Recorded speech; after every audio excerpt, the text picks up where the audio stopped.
London যাওয়ার আগে আজ রাতে বিএনপি চেয়ারপারসন খালেদা জিয়ার সাথে সাক্ষাৎ করবেন দলটির স্থায়ী কমিটির সদস্যরা।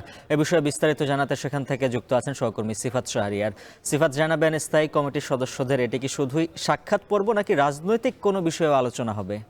উজ্জ্বল, এটি লন্ডন যাত্রার আগে জানেন বিএনপি চেয়ারপারসন তিনি লন্ডন যাত্রা করবেন তার সুচিকিৎসার জন্যে।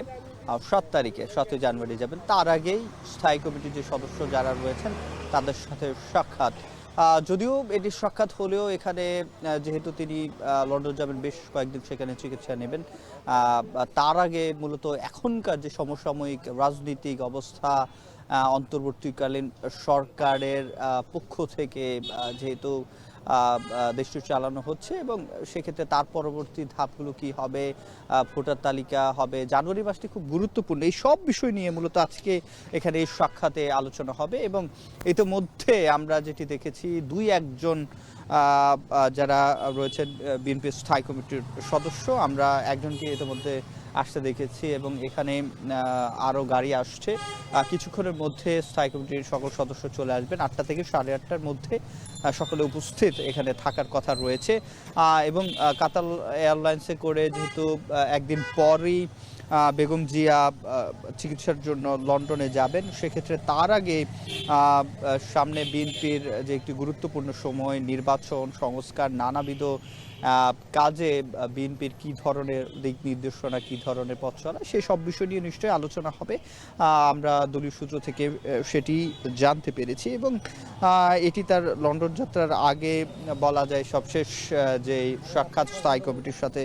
এবং দলের সর্বোচ্চ নীতি নির্ধারক যারা রয়েছেন তারা আজকে এখানে রয়েছে আর আসবেন। 8টা থেকে 8:30টার মধ্যে সকলেই আসার কথা রয়েছে। এবং এই যে 2017 সালের 16 জুলাইয়ের পরে বিএনপি চেয়ারপারসন বেগম খালেদা জিয়া আবারও লন্ডনে যাচ্ছেন এবং চিকিৎসার জন্য যাচ্ছেন বলা হচ্ছে। এরপরে সেখানে তার পুত্র, বিএনপির যিনি অ্যাক্টিং চেয়ারম্যান রয়েছেন, ভারপ্রাপ্ত চেয়ারম্যান তারেক রহমান, তার সাথেও তো সাক্ষাৎ হবে। যে সব মিলিয়ে এটি একটি বার্তা, রাজনৈতিক বার্তা আজকের এই সাক্ষাৎ।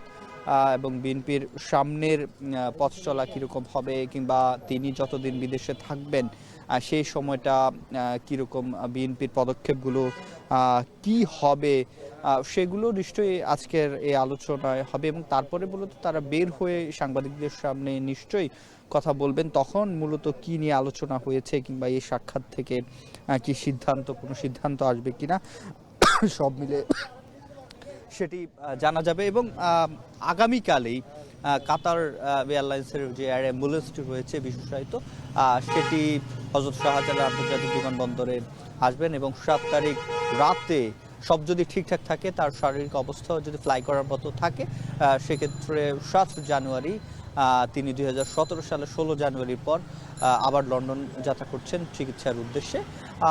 এবং বিএনপির যিনি অ্যাক্টিভ চেয়ারম্যান রয়েছেন তিনি কখন আসবেন সেটিও নিশ্চয়ই আমরা আজকে জিজ্ঞেস করব।